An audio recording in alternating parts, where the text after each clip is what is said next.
432억 불. 예. 그럼 한 300조, 360조 정도. 360조 예. 정도? 네. 그리고 한미전략투자공사가 새로 생겼죠. 네. 어디 있습니까? 준비 좀 잘해 주십시오. 이거는 뭐 매우 예민한 업무를 하고 있기 때문에. 그리고 네, 그렇게 이게 하겠습니다. 규모도 크고 또 장기적인 국민들의 이해관계에 노출되어 있는 사안이라 정말 신중하게 정말 국익수호라는 측면에서 잘 해야 됩니다. 예, 그렇게 하겠습니다. 자, 그 다음에 데이터처 말씀하십시오. 예. 네, 국가데이터처장입니다. 국가데이터처 업무계획을 보고드리겠습니다. 목차입니다. 먼저 동영상을 통해 국민들의 목소리를 들으시겠습니다. 국민의 삶, 데이터로 업! 안녕하세요. 국가데이터처 리포터 보통씨입니다. 국가데이터처는 상반기 동안 데이터 기반의 초석을 단단히 다져왔는데요. 하반기에는 이 성과를 바탕으로 국민의 목소리를 담아 더 큰 변화를 만들어가려 합니다. 지금 바로 국민의 목소리를 들어보겠습니다. 국가데이터처에 바란다! 우리나라는 AI 레디 데이터가 부족한 상황입니다. 다행히 고품질 데이터 선별만으로 특화형 AI 성능 향상이 가능하다고 합니다. 이러한 데이터 관리 체계가 만들어지면 부처별 AI 모델 구축에 도움이 될 것 같습니다. AI에게 통계 데이터를 물어봤을 때 기존 LLM 방식의 접근이 아닌 공식 통계 DB에 직접 접근해서 환각 없는 정확한 결과를 얻을 수 있으면 좋겠습니다. 취업활동 통계 등록부를 많이 이용하고 있습니다. 노동시장 분석하는 데 많은 도움이 되고 있는 자료고요. 앞으로도 자세하게 상세히 알려줄 수 있는 여러 데이터들을 구축해 주시면 큰 도움이 될 것 같습니다. 현재는 데이터 분석을 위해서 여러 군데의 데이터 분석 센터를 이용하고 있는데 이러한 데이터들이 모여 있다면 분석하는 데 큰 도움이 될 것 같습니다. 국민이 바라는 데이터 정책과 현장의 생생한 목소리를 들어봤습니다. 그렇다면 이렇게 모인 소중한 의견들이 하반기 국가데이터처의 업무에 어떻게 녹아들게 될까요? 지금 현장에 계신 안영준 처장님을 연결해 보겠습니다. 예, 이러한 국민들의 요청을 바탕으로 국가데이터처는 국민 중심의 AI 데이터 체계 구축에 앞장서겠습니다. 훌륭한 요리의 시작이 신선하고 엄선된 식재료에 있듯이 우리가 맞이한 AI 시대의 시작 역시 좋은 데이터에 있습니다. 국가데이터처는 품질 좋은 데이터를 엄선하고 각 부처에 흩어져 있는 데이터를 안전하게 연계하여 AI 시대에 국민의 일상을 편리하게 바꿀 기반을 만들어 나가겠습니다. 먼저 고품질 AI 친화적 데이터를 구축하여 범정부 AI 활용 기반을 확립하겠습니다. 각 부처가 보유한 정책 자료를 AI가 읽을 수 있는 양질의 DB로 구축해서 모두의 AI를 지원하는 자산으로 관리할 수 있도록 지원하겠습니다. 데이터의 경쟁력이 AI 성능을 좌우합니다. AI의 효능을 최대한 발휘할 수 있도록 품질 관리 등 과학적 데이터 관리 원칙을 마련해서 확산해 나가겠습니다.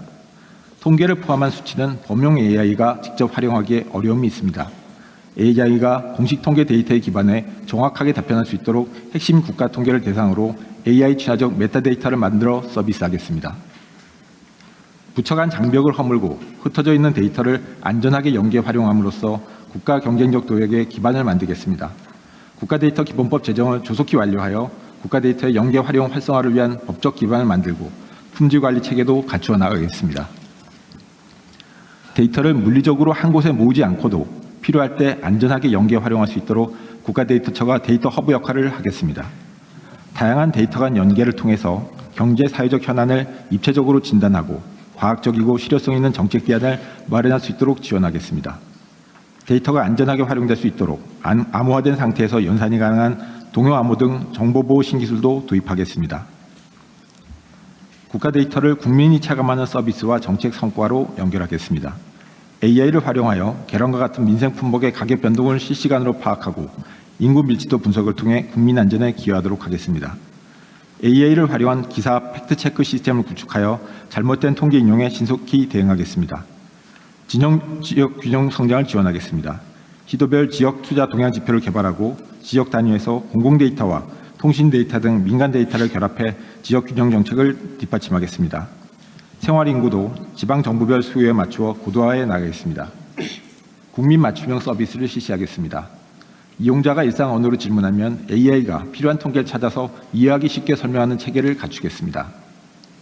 국민, 기업의 의사결정과 각종 연구에 도움을 줄 수 있는 다양한 연계 데이터셋을 더욱 신속하게 제공하겠습니다. 청년, 고령자 등 세대별 분석 지표 작성으로 생애 주기별 맞춤형 정책을 지원하겠습니다. 국가데이터처는 국민의 삶을 바꾸는 국가데이터 혁신에 앞장서겠습니다. 이상 보고를 마치겠습니다. 네. 제가 전에도 한번 말씀드렸는데 이게 지금 우리나라가 인공지능 선도 국가로 가자라고 하는 우리가 비전을 가지고 있지 않습니까? 근데 인공지능 사회의 가장 핵심적인 뭐라고 그럴까? 원료라고 그럴까? 그 데이터 아닙니까? 그렇습니다. 기술이 아무리 좋아도 데이터가 없으면 아무것도 못하죠. 근데 이 데이터 그 중에서도 특히 공공 데이터, 데이터는 우리가 세계 최고로 품질이 좋다는 거 아니에요? 그렇습니다. 근데 문제는 얼마나 잘 활용할 수 있느냐 이겠죠. 그래서 전에 말씀드린 대로 데이터처가 옛날 통계청처럼 뭐 통계나 관리하고 객관적인 팩트나 찾아보고 이런 기능이 아니고 대한민국 데이터 최고 책임자 CDO다 이렇게 생각하고 업무하셔야 됩니다. 그렇게 하겠습니다. 이게 데이터 관리를 하다 보면 주로는 뭐 보안, 개인정보 보호 뭐 이런 데 너무 집중하다 보면 아무것도 못하는 상황. 근데 그걸 잘 균형을 맞춰야 되겠죠. 우리 총리께서 특별히 하실 말씀이 있을 것 같은데 그건 하시고요. 그러니까 이게 아까도 업무 내용 중에 보면 팩트체크, 기사 팩트체크 이런 것도 할 수 있겠다는 그런 내용이 있네요. 예, AI 기반으로 할 수 있습니다. 그 지금 가짜 뉴스가 온 세상을 어지럽히고 있고 이게 공동체를 파괴할 정도로 적대적인 대결적인 문화를 만들어내지 않습니까? 근데 이것도 사실 여기 써져 있는 대로 제가 무슨 대한민국의 무슨 소총이 그 싸구려 옛날 소총인데 대통령 지원자 비싼 최신 소총 가지고 자랑하더라 뭐 이런 기사를 일면에 쓰는 그런 언론도 있더라고요. 근데 그런 거 사실은 즉시 예를 들면 지금 대한민국 국군 17만 명한테 지급돼 있는 거의 보편화된 총기인데 그런 엉터리 기사를 써서 이렇게 정부를 공격하는 그런 일들도 사실 즉각 팩트 체크가 가능하다면 안 생겼겠죠. 근데 이렇게 영향이 있는 가짜를 즉각 그러니까 분석하고 팩트에 기반해서 반론하고 하는 것도 시스템적으로 할 수 있을 것 같아요. 꼭 사람이 아니고. 저희가 지금 내부에서 AI 기반으로 POC를 하고 있고요. 내년에 바로 시스템으로 구축하게 계획이 있습니다. 그리고 이게 뭐 그런 거대 언론사 하나의 문제이기도 하지만 이게 예를 들면 유튜브든지 뭐 온 동네에서 그런 일이 벌어지잖아요. 근데 그런 것들도 사실은 실시간 팩트에 기반해서 반론하고 정리하는 것도 충분히 할 수 있는 일인 것 같아요. 그죠? 예, 그렇습니다. 그래서 이 데이터처의 역할이 그런 뭐 사회 질서 훼손에 대응하는 것도 있겠고 또 산업 현장에 필요한 원료를 제공하는 그런 측면도 있겠고 그리고 우리가 어제도 그 얘기했는데 이렇게 민원이 연간 1,200만 건이 국민권익위에만 오는 것도 그 정도 된다. 기타 등등 하면 2천만 건이 넘을 것 같은데 사실 그런 것도 인공지능 대응 방식으로 쉽게 대응해 줄 수 있잖아요. 이건 팩트고 이건 사실이 아니고 이건 이렇게 대응하면 되고 이건 어느 부처에서 이렇게 하고 있다 이렇게 하면 국민들의 불만도 확 줄어들 수 있을 것 같고 데이터처를 장관급으로 올려야 되나 그런 생각도 얼핏 들긴 했어요. 그만큼 중요하다. 그리고 이런 기존에 어떤 사람도 할 수 없는 새로운 영역이어서 그래서 데이터처의 역할이 그래서 특별한 의미가 있습니다. 어디 관행에 의존하거나 다른 나라 사례에 의지하거나 그러면 안 되고 우리가 첫 길을 낸다 이렇게 생각하고 모범적인 사례를 끊임없이 발굴하고 만들어내야죠. 그렇게 하겠습니다. 네, 지금 제가 사실 드리고 싶었던 말씀 딱 주셨는데요. 이게 우리가 AI 시대 그리고 뭐 데이터가 중요해 이렇게 얘기하는데 사실 조직의 위상이나 조직의 예산이나 구조나 이런 부분들이 뒷받침되지 않으면 그런 일들을 좀 속도감 있게 할 수 있을까 이런 생각들이 들고, 그리고 각 부처에 있는 정보원이 있습니다. 이 데이터를 직접 다루고 있는 고용정보원, 뭐 복지정보원 이런 곳들이 많은데 거기 있는 데이터들이 또 잘 연결돼도 이게 굉장히 의미 있는 일들이 될 것 같아서 일단 데이터처를 첫 번째 업무보고로 별도로 좀 받고 하실 부분들이랑 이런 얘기를 좀 나눴습니다. 그래서 이 부분들은 좀 정리되면서 더 말씀드려야 되지 않을까 네. 싶습니다. 실제로 대한민국 공무원들이 하는 여러 일들은 되게 이제 규범적이죠. 루틴하고 규범적인데 이게 사실은 그 인공지능이 대응하기 가장 좋은 영역의 일이기도 해요. 그래서 총리께서 각별히 관심 가진 영역이기도 하니까 데이터처 역할을 좀 더 강화하도록 하시죠. 하여튼 매우 중요한 부처다. 네. 잘해주세요. 예, 성과를 내겠습니다. 그러세요. 네, 다음. 네, 이상으로 첫 번째 세션을 마치고. 아, 그래? 그러면은. 예, 두 번째 세션으로 넘어가겠습니다. 넘어가기 전에 우리 참관단도 시간 내서 일부러 왔는데 얘기를 꼭 요거는 해야 되겠다 하는 부분은 요약해서 해주셔야 됩니다. 올해 아무나 하세요 그냥. 예, 뒷줄. 여성이 하세요, 여성이. 비중을 맞춰야죠. 세상의 절반은 여성인데 아까 보니까 균형이 안 맞았어 보니까. 여성 예. 앞부분 앞줄에서 앞줄에서 해주십시오. 예.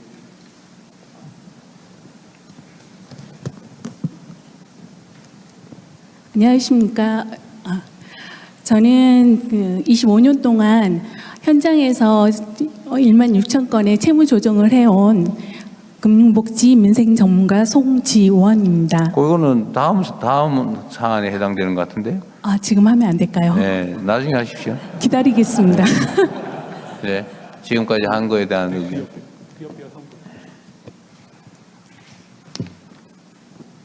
안녕하십니까. 전 청와대에 처음 온 20대 홍희경입니다. 처음 왔어요. 아까 그 재정경제부 장관님께서 그 MSCI 선진국 지수 편입을 위해서 많이 노력해 주신다고 하셨는데 그 중에서 가장 중요한 하나가 외환시장 24시간을 추진하고 있다고 알고 있습니다. 근데 이게 이 24시간이 단지 제도만으로 되는 게 아니라 현장의 일자리 뭐 거래소나 이런 노동자분들이 뒷받침을 해줘야 가능한 건데 실제로 24시간제에 대한 현장분들의 반대가 많은 걸로 알고 있습니다. 혹시 장관님은 이런 거에 대해서 어떻게 대응을 하고 계시는지, 그리고 이런 반대의 해결책을 어떻게 생각하고 계시는지 궁금합니다.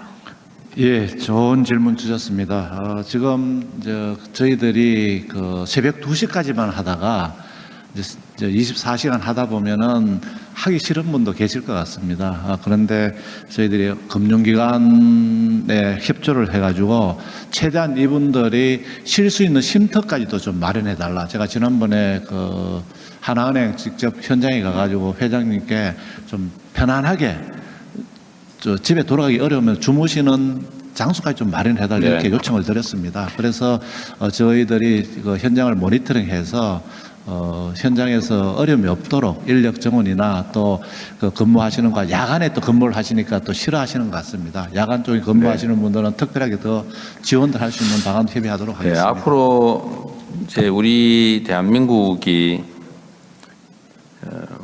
국내가 중요하던 시대가 있었지만 이제는 세계적인 선도 국가로 우리가 발돋움하게 될 텐데. 그러면 사실은 우리는 밤낮이 있지만 사실은 지구 반대편에는 한참 일하는 시간이어서 우리는 주간에만 8시간 딱 9 to 5 하겠다. 이게 불가능한 시대가 옵니다. 그러니까 거기에 대응도 해야 되고 거기 또 설득도 해야 되고 또 충분한 보상이나 뭐 대책도 있어야 되겠죠. 근데 이게 이런 영역이 아마 원화 거래뿐만이 아니라 앞으로 엄청나게 많이 생길 거예요. 그리고 요즘은 또 직장에서 물리적 공간에 모여서 일하는 게 아니라 이제는 그 특정 공간이 아니라 특정 시간이 아니고 그냥 각자 알아서 각 시간에 주어진 일을 하는 방식으로 근로 형태도 다 바뀔 거라서 우리도 사실은 난 그런 문제도 우리가 좀 미리 좀 우리가 선도적으로 대응해 나가면 좋겠다는 생각이 듭니다. 버티다가 사실은 엄청난 피해를 고 어차피 끌려가거든요. 피할 수 없다 이 경향은. 그것도 좀 현장에서 고려해 주면 좋겠다는 생각이 듭니다. 좋은 지적해 주셨어요. 혹시 계시면 한 분만 더 하고 넘어갈까요? 네, 그 뒷줄 이번에서 뒷줄에서 해주십시오. 예. 안녕하십니까. 일진제강 그 경영지원실장 김아람 상무라고 합니다. 저는 오늘 그 불공정 무역행위 그리고 그 원산지 위조에 관해서 말씀드리려고 합니다. 저 2012년에 그 저희 60만 톤 정도 그 수입산 무개목 관관이 수입됐고요. 그 이거에 대해서 그 국산화를 위해서 저희가 투자를 해서 이제 유일한 이제 국산 무개목 관관 생산 업체가 됐습니다. 그런데 현실적으로는 이제 저가 수입산이 유입되고 그다음에 원산지 위변조를 통해서 실제로 저희가 한 5% 정도밖에 이제 머무르고 있습니다. 이런 문제는 뭐 저희 회사뿐만 아니고 다른 이제 모든 철강 업체들이 겪는 문제이고요. 이와 관련해서 뭐 관세청 그리고 산자부 무역이 많이 노력해 주시고 계신데요. 워낙 그 위변조 문제가 교묘하게 이루어지다 보니까 좀 더 강력한 대책을 요청드리고자 합니다. 그래서 강력한 처벌과 단속이 필요하고요. 이와 관련돼서 좀 실질적인 대책을 요청드리고자 합니다. 예. 감사합니다. 혹시 저기 인터넷에 접수된 의견들 있으면 인 중에 특별히 의미 있는 게 있으면 좀 몇 개 뽑아볼까요?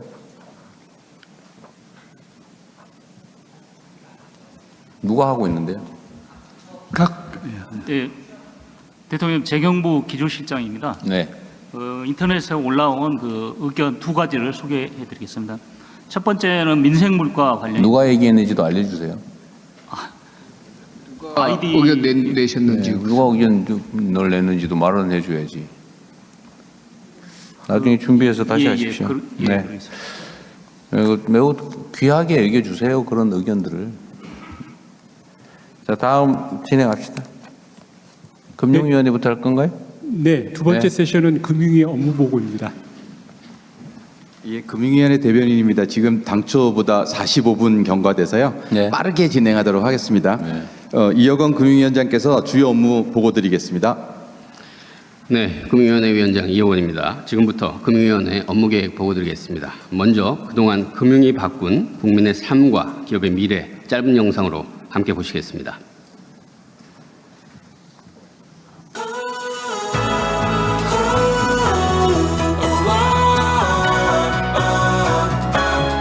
텔레그램 메시지, 문자, 전화는 계속 오고 너무 무서웠습니다. 저처럼 힘드신 분들 신용회복위원회로 바로 가십시오. 참지 마세요. 곧 해결됩니다. 20년간 빚을 갚아왔는데 갚을 도리가 없었습니다. 세도약 기금을 통해서 해방될 수 있어서 앞으로 봉사하는 마음으로 살아가려고 합니다. 저는 신용회복 중이라서 기존 은행권에서 대출을 받기는 어려운 상황이었습니다. 그런데 이 청년 미래인 대출은 미래에 대한 가능성을 보고 대출 지원을 받을 수 있었습니다. 저희의 가장 큰 고민은 엔비디아와 같은 빅테크 기업들과 경쟁할 수 있는 충분한 자금을 모집하는 것이었습니다. 이번 국민성장 펀드에 8천억 원에 달하는 대규모 투자를 통해 기술 혁신과 제품 개발에 더욱 과감하게 집중할 수 있게 되었습니다. 코스닥 시장을 혁신기업의 성장 플랫폼으로 육성하는 가운데 상장을 결심하게 되었습니다. 한국 거래소에 상장하고자 하는 미국 혁신기업들의 열의가 현지에서 많이 느껴집니다.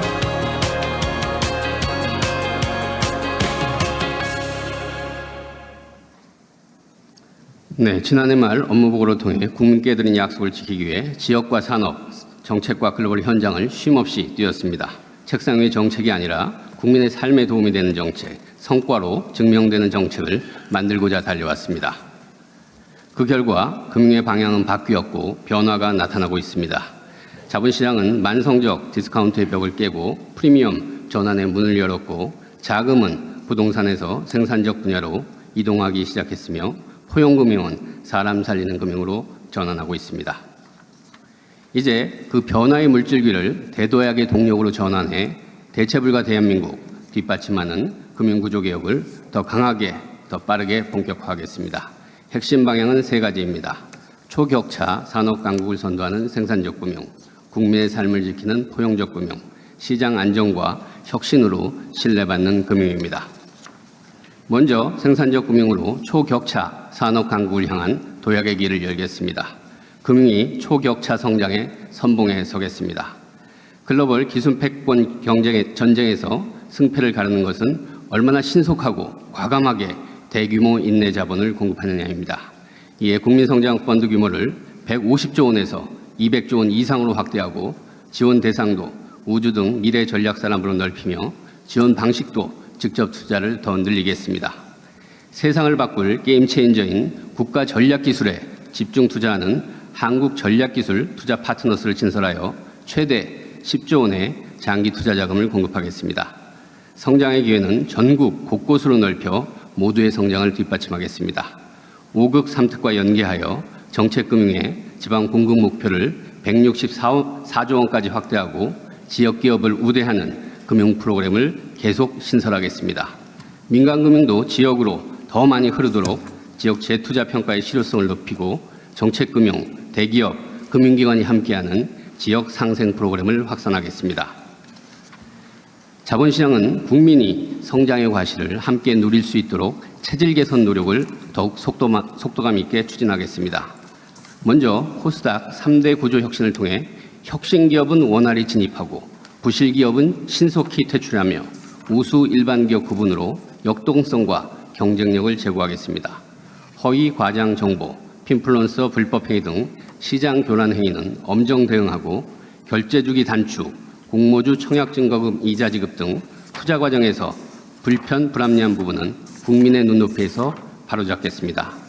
중복상장 원칙 금지, 저PBR 기업 공표, 배당 확대 유도로 주주가치 중심 기업 문화를 확산하여 국민의 자산이 우리 증시에서 장기간 머물 수 있는 여건을 만들겠습니다. 둘째, 포용금융으로 금융의 시작에서부터 끝까지 함께하겠습니다. 금융으로 들어가는 입구 문턱은 낮추고 출구에서는 평생 추심의 굴레를 끊어내며 다시 설 기회는 넓히겠습니다. 먼저 어려울수록 높아지는 금융의 진입장벽을 낮추겠습니다. 1층의 민간금융은 과거의 연체 이력이 아니라 미래 성장성을 보는 신용평가로 바꾸고 중저신용자 대출을 확대하겠습니다. 2층의 정책금융은 서민금융 안정기금을 도입하여 재원을 튼튼히 하고 100만 원, 4.5%, 10년에 소액 저리 장기 대출을 신설하겠습니다. 3층은 맞춤형 대안금융을 확대하여 K마이크로 크레딧을 적립하고 금융의 문턱을 누구나 넘을 수 있는 높이로 낮추겠습니다. 금융의 출구에서 한 번의 연체가 평생의 추심과 낙인이 되지 않도록 실패의 부담을 낮추겠습니다. 사각지대 없는 세도액 기금 집행으로 장기 연체 채권을 일괄 정리하고 채권의 소각과 채무 조정도 신속히 진행하겠습니다. 금융회사 연체 채권 관리 개선 방안의 현장 안착과 금융공공기관의 선도적인 채무자 보호 제도 개선을 통해 장기 연체를 양산해온 구조를 뿌리부터 바꾸겠습니다. 마지막으로 빚 때문에 죽는 사회라는 말이 사라지도록 재기의 기회를 활짝 열겠습니다. 원스톱 전담 지원 체계, 채무자 지원 종합창구 구축 등 채무자 구제에 안전망을 촘촘히 하고 금융, 복지, 고용, 연계 지원 확대와 개인회생 파산 신청의 편의를 높여 정상 경제활동으로의 복귀를 적극 돕겠습니다. 민생 약탈범죄로부터 국민을 안전하게 보호하겠습니다. 이러한 포용금융이 금융의 DNA로 자리 잡도록 금융 시스템을 근본적으로 재설계하겠습니다. 우리 공동체의 미래인 청년에게는 내일을 설계할 수 있는 금융의 사다리를 놓겠습니다. 청년의 자산 형성을 국가가 함께 돕겠습니다. 청년 초기 자산 형성 프로그램과 청년 미래적금으로 사회의 첫발을 내딛는 자산 기반을 만들겠습니다.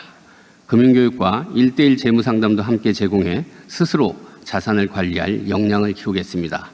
청년의 도전과 경제활동 진출도 적극 뒷받침하겠습니다. 청년의 창업 초기 부담을 낮추는 전용 금융상품을 신설하고 면책을 통해 금융회사에 적극적인 창업 지원을 유도하겠습니다. 금융 이력이 부족한 청년에게도 금융의 문을 열겠습니다. 호응이 높은 청년 미래 이음 대출은 공급 규모를 확대하고 대한신용평가를 활용해 신용의 기회를 넓히겠습니다. 신혼부부 정책주택대출의 소득 기준을 완화하여 결혼이 불이익이 되지 않는 사회를 만들겠습니다.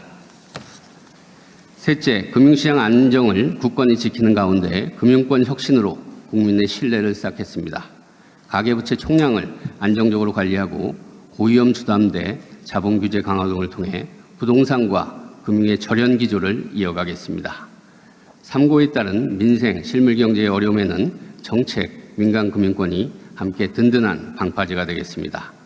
금융권의 낡은 관행은 과감히 걷어내겠습니다. 금융회사 CEO의 이사회 참호구축 차단, 연임 절차 개선 등 지배구조의 공정성과 투명성을 높이고 금융행정감독 쇄신을 통해 국민의 신뢰를 제고하겠습니다. 금융권 인공지능 전환의 속도를 높여 혁신을 유도하겠습니다. 혁신과 이용자 보호를 균형 있게 고려한 디지털 자산 및 보안 규율 체계를 조속히 마련하고 망부리 해제와 신용정보 동의제도 개편을 통해 금융권의 혁신과 데이터 활용을 촉진해 나가겠습니다. 지난 1년이 금융의 방향을 바꾼 시간이었다면 이제는 변화를 국민의 삶 속에서 완성하는 시간이 되어야 합니다.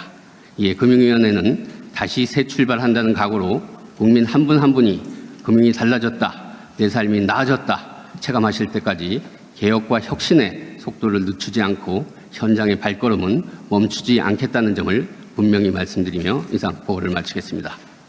네, 열심히 해주셔서 성과도 많이 나고 있는 것 같습니다. 근데 일단 자본시장 그중에 주식시장 정상화는 정말 주력해야 될 힘을 쏟아야 될 부분이죠. 맞습니다. 그래서 네, 저희들이 옥석 가리기도 잘하고. 그래서 시장에서는 사실 저희들이 너무 굵직한 대책을 너무 빠르게 많이 내놓는다고 현기증이 날 정도라고 할 정도로 중복 상장 문제, 동전주 상장 폐지, 저PBR, 코스닥 세그먼트 계속해서 저희들이 대책을 지금 만들어서 체질을 구조를 바꾸는 게 가장 급선무입니다. 어쨌든 반드시 필요한 조치는 저항이 있더라도 신속하게 도입하도록 하시고요. 그 중에 논란이 있는 부분들은 좀 신중하게 하도록 하십시오. 네. 이게 최초의 제도 도입이나 뭐 이런 것들이 가끔씩은 그 부작용의 측면 때문에 혼란을 초래하는 경우들이 없을 수는 없는데, 네, 그런 거 좀 신중하게 하도록 하시고, 어쨌든 이 주식시장이라고 하는 게 좀 잠재력 있는 기업들한테 기회를 만들어주고 자금 조달을 가능하게 하고 또 국민들한테 투자의 기회를 주는 거 아닙니까? 근데 이게 너무 이제 거의 돌덩이가 돼버린 거는 좀 곤란해야 되는데 그게 좀 쉽지가 않죠. 저항 때문에. 그래도 과감하게 해야 됩니다. 네, 이번에 7월 1일부터 시작이 됐습니다. 동전주, 그다음에 시가총액 기준도 높이고 그래서 지금 시장에서 굉장히 많은 변동들이 생겨나고 있습니다. 네.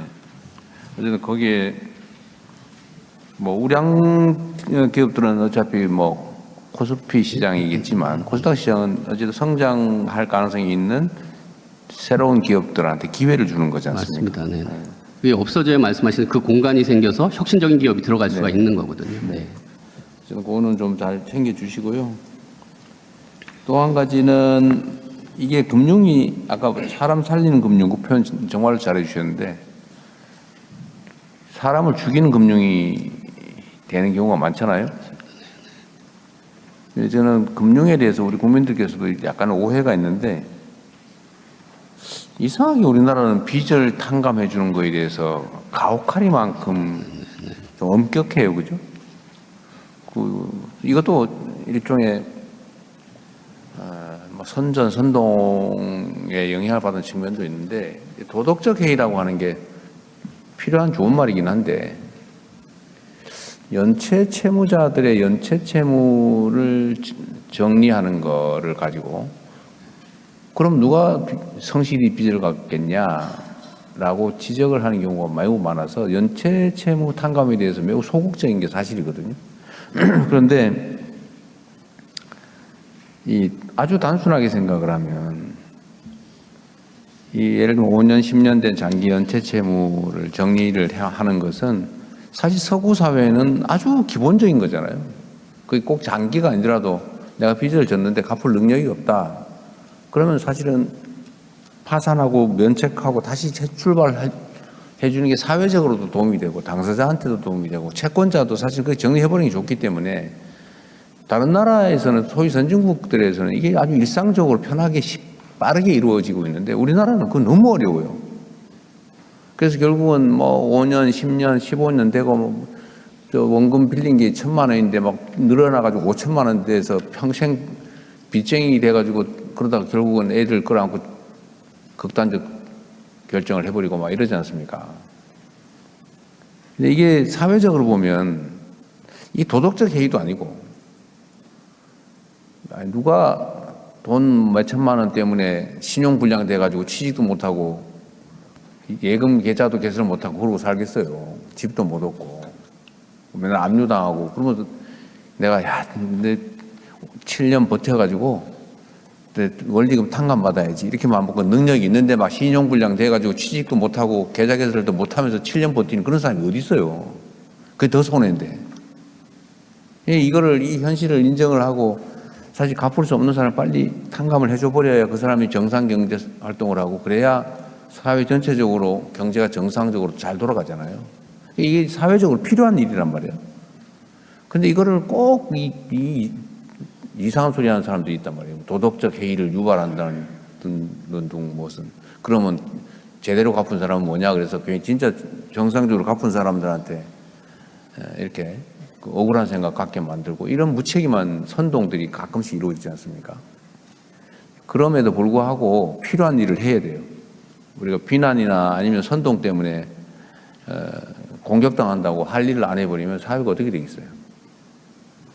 그래서 이 갚을 능력이 없는 장기 연체 채무자들은 빨리빨리 정리를 해줘야 됩니다. 그리고 금융기관들은 원래 빌려줄 때 일정 수가 빚을 못 갚을 거를 각오하고 그 비용을 다 책정을 해가지고 다 이자로 다 받고 있잖아요. 심하게는 대손상각이라고 합니까? 네. 그런 거 다 해놓잖아요, 미리.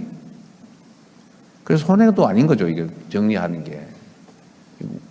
그래서 저는 오히려 금융기관들이 장기 연체 채무자들을 갖다가 가혹하게 관리하는 게 이게 도덕적 해이라고 보이죠. 그거 다 미리 다 받은 거고, 그 가혹하게 과도하게 받으면 부당이득 아닙니까? 그 부당이득을 노리는 거죠.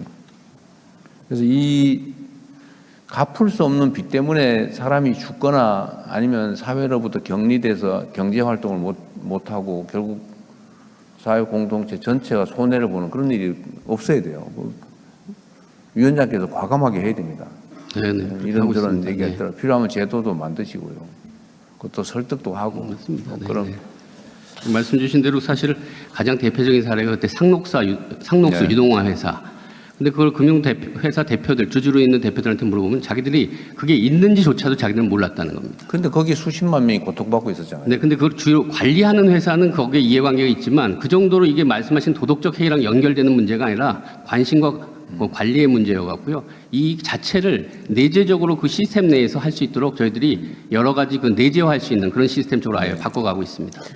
그거 찾아서 보도한 언론사한테 그 고맙다 그랬어요? 네, 식사 같이 한번 했습니다. 네.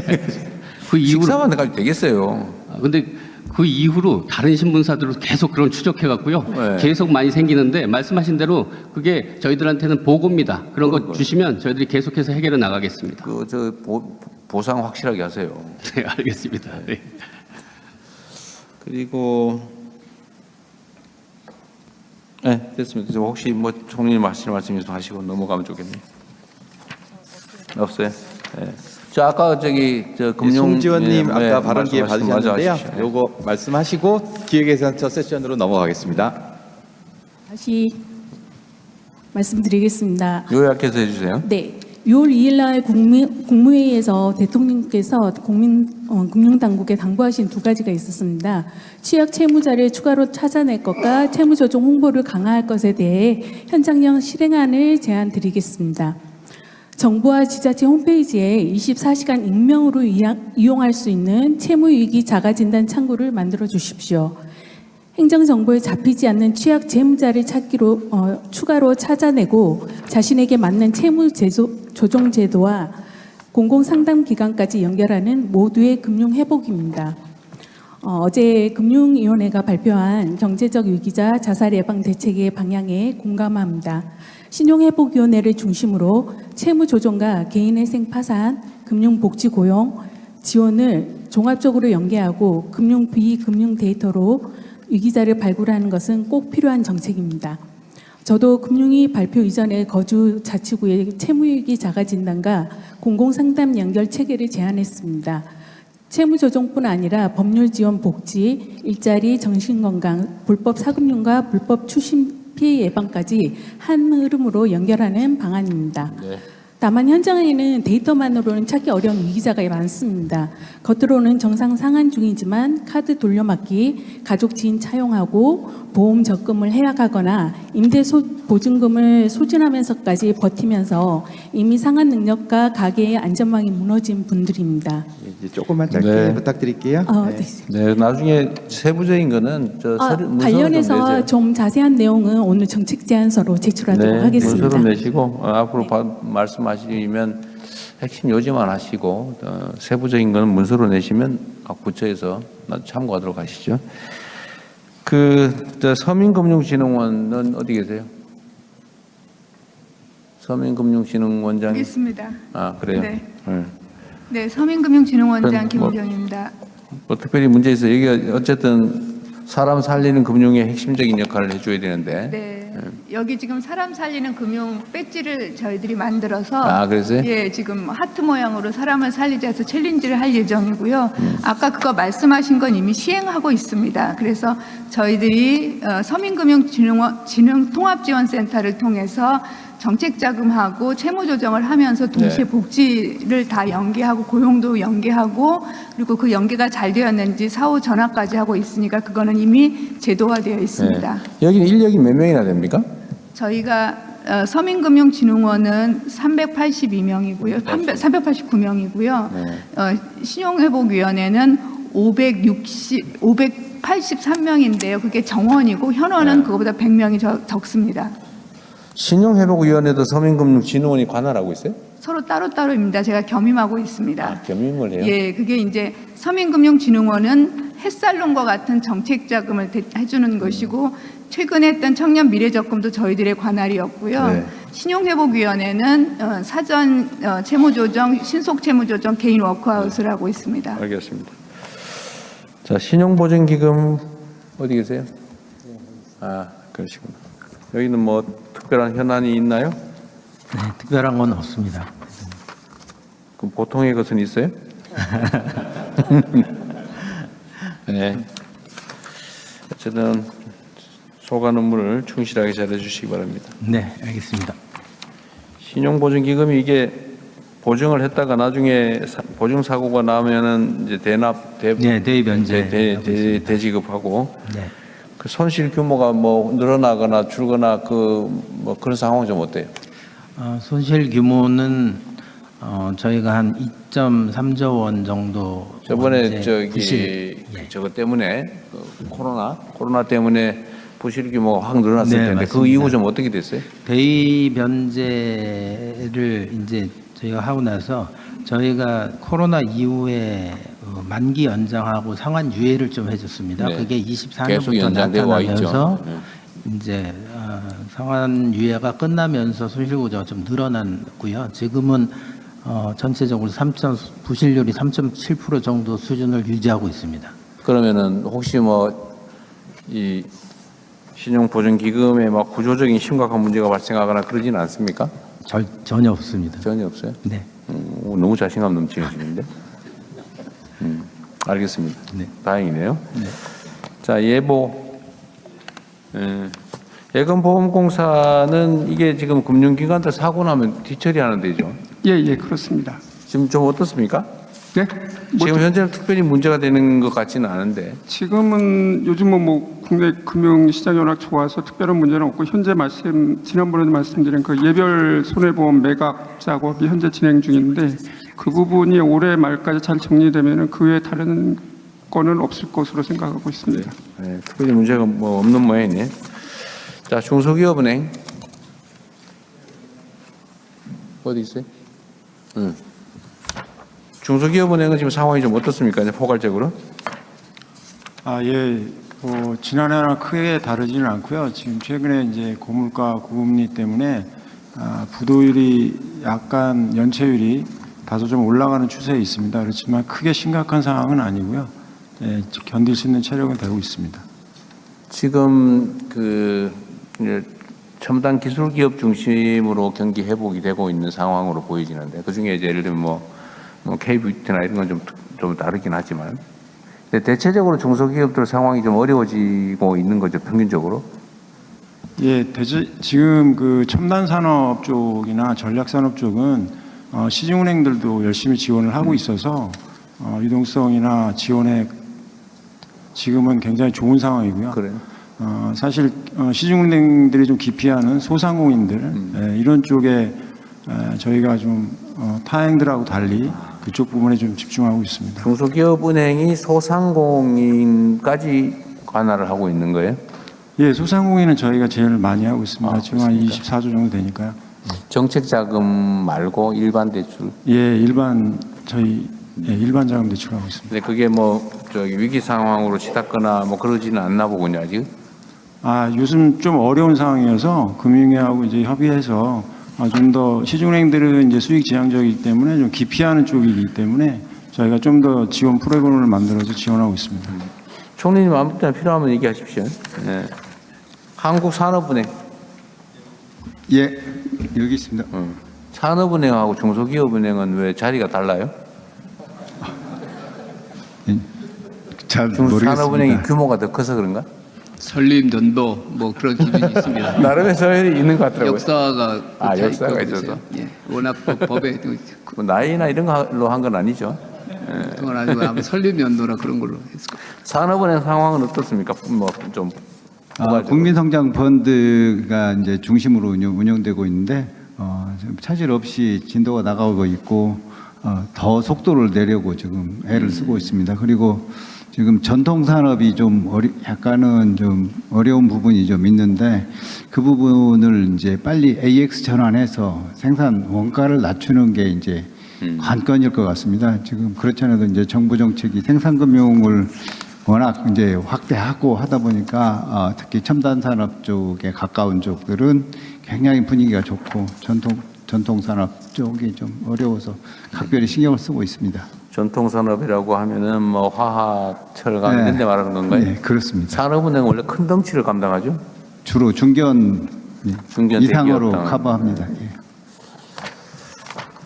네, 자산관리공사. 네, 정정훈입니다. 네. 그래요. 자산관리공사는 좀 어떻습니까, 상황이? 지금 저희들은 국유재산 업무하고 가계 재기 지원 업무를 하고 있는데요. 사실 그동안 몇 번 언론에도 나왔듯이 저희들 그동안의 가계 지원 업무가 좀 시대적 요구에 포용적 금융에 좀 뒤처진 면이 있었습니다. 네. 그런 부분에 대해서 송구스럽게 생각하고요. 지난해부터는 저희들이 그동안 해왔던 소멸시효의 연장 관행, 또 장기적인 추심 관행 이런 것들을 적극적으로 변화를 시키고 있습니다. 네. 선도적으로 특별 소각도 했고요. 또 금융위하고 잘 협의를 해서 소멸시효 제도가 우리 국민들이 제기에 적극 도움이 될 수 있도록 최선을 다하겠습니다. 이거 지금 자산관리공사 전에 이것저것 너무 많이 팔다가 문제된 데죠? 국유재산 문제는 그때 대통령께서 지시를 하시고 그 이후에 기획재정, 지금 재정경제부요. 그때 국유재산 매각제도 전면 개편을 그때 발표를 하고 지금 시행을 다 하고 있습니다. 혹시나 싶어서 한번 물어보는데 국유재산 팔았는데 매각대금 못 받고 그런 사례 있어요 혹시? 매각 대금을 안 주면은 소유권 이전이 안 되기 때문에 매각에서는 문제는 그렇게 떼어먹히는 경우는 없군요. 예, 그렇습니다. 어쨌든 국유재산 관리도 잘해야죠. 예, 열심히 하겠습니다. 그리고 이런 것도 있을 수 있는데 내가 그 얘기를 누구한테 들어서 그러는데 이제 매각을 안 하고 관리를 할 때 방치하는 경우가 꽤 있다고 해요. 이게 무슨 얘기냐면 이거 안 팔고 가지고 있으면 빌려주면 유용하게 쓸 텐데 임대도 안 하면서 방치해놓고 그 관리를 엉터리로 하더라. 그런 주장이 있어요. 그건 어떠세요? 일부 그런 민원이 있는 건 사실입니다. 사실인데 저희들이 이번 매각 제도 개편과 관련해 가지고 다시 한번 그런 민원에 대해서 전수조사를 했습니다. 전수조사를 해서 조사해 봤군요. 해봤더니 어쨌든 팔아달라고 하는 거에 대해서는 저희들이 법률상 제한이 있거나 뭐 팔아달라는 거야. 그 팔고 말고는 우리 정부 방침에 따라 적절히 잘 판단하면 그 되는데. 임대해 달라는 거에 대해서도 그냥 안전에 문제가 있거나 아니면 여기 뭐 공공청사용으로 이렇게 묶여 있는 또 건물들이 있습니다. 그런데 용도 변경이 안 되는 거를 또 다른 것에 쓰겠다 그러면 나름의 이유가 있더라는 거죠. 그렇습니다. 하여튼 합리적으로 잘 판단하십시오. 네, 알겠습니다. 자, 그다음에 주택금융공사? 네. 주택금융공사는 주택자금 대출해주는 그런 역할을 하나요? 네, 서민중산층을 위한 주택 구입자금 대출도 하고. 저번에 전세 대출해주다가 엄청 떼어먹힌. 그건 저희가 아닙니다. 그게 아니에요? 예, 저희는 이제 주로 전세 대출 보증을 하고 있고요. 대출 보증을 하니까 예. 전세 사기를 당하면 대신 지급해줘야 되잖아요. 네. 그래서 저희가 그 피해를 꽤 많이 입은 데 아니냐고 말이지. 저희도 전세 방안 보증도 하고 있고 거기서 사고가 나면 대위 변제를 하고 그러니까 있습니다만은 그 사고가 많이 났던 데 아니냐고 말이지. 아닙니다. 저희가 아니고 다른 기관. 거기는 이제 국토교통부 산하 허그라고요. 다른 기관입니다. 여기는 피해를 안 봤어요. 그러니까? 네? 여기는 피해 보지 않았어요. 전세 사기로 인한 피해가 없다고 말이에요. 보증을 했으니까 피해가 있겠죠. 네네. 물론 이제 대위 변제도 하고 또 부당 채권 관리도 합니다만은 대통령 말씀하신 그런 큰 피해를 입지는. 그건 주로 허그 피해를 입었다. 저희 같은 그 사고율과 그 사고 규모가 그러니까 안정적으로 이게 관리되고 있습니다. 그 전세 대출 전체 대출 보증 또는 반환 채무 보증 그렇습니다. 이런 걸 두 가지가 하는데 있습니다. 그게 이제 사고가 나면 대신 지급하잖아요. 예. 그리고 이제 예상되는 이제 사고율에 기해서 보험료를 받았을 거고. 네. 근데 그 예상보다 사고가 많이 나면 이제 손해가 발생하는 거잖아요. 그렇습니다. 그 어느 정도였어요? 손해 난 게 얼마 정도였어요? 저희가 전세 보증 관련해서 무슨 손실이 크게 발생하지는 않는데. 그러니까 얼마 정도가 나냐니까요. 크게가 아니라 작게는 얼마 나냐고요. 저희가 아니 감이 전혀 안 잡혀서 그래요. 손실이라는 몇천 원이냐, 몇만 원이냐, 몇 억이냐, 몇십억이냐, 몇백억이냐, 몇천억이냐, 몇 조냐. 그러니까 저희가 지금 이내 연간. 그럼 이때까지 누적된 걸로 하면 몇천억은 되겠네요. 그게 누적이 계속 쌓이는 게 아니라요. 그게 정리되고 또 이제 새로운 것들이 이제 사고 나면은 처리하고 그래서. 물론 그렇지. 예. 근데 지난 몇 년간 전세를 허그하고 주택보증공사가 똑같지는 않지만 비슷한 동형의 상품을 제공하셨는데 지난 몇 년간 손실이 몇백억밖에 그친다는 거는 그런. 아니 올해 대지금 300억이라니까. 맞아요. 이게 손실이 아니고 대위 변제액을 말씀드렸습니다. 대위 변제액이 사실은 이제. 그러니까 대위 변제액 사고지 사고. 다 못 받으면은 손실이 되는 건데요. 그렇죠. 그 나중에 일부가 정상화도 되고 그다음에 이제 나눠서. 뭐 지금 얘기하는 거는 그게 아니고 네. 그건 이해하겠고. 네. 그 주로 지금 전세 사기 사건이 벌어진 게 지금 몇 년 전부터잖아요. 네. 그리고 그때 그 사고가 나면 일단 지급을 했을 거 아닙니까? 예. 그러니까 그게 얼마 정도 되나 누적으로. 그 중에 누적으로 얼마 되는데 그 중에 얼마는 회수됐다. 그렇게 있을 것 같아서 물어본 건데 나중에 좀 알아주세요. 네. 네. 그 주택금융은 그렇고요. 그다음에 금융감독원 여기 계시구나. 감독원은 요새 좀 어떠세요?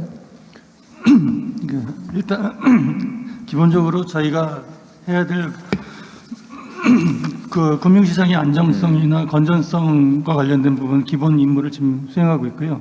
자본시장 투명성 관련된 부분에 관한 업무를 수행하고 있습니다.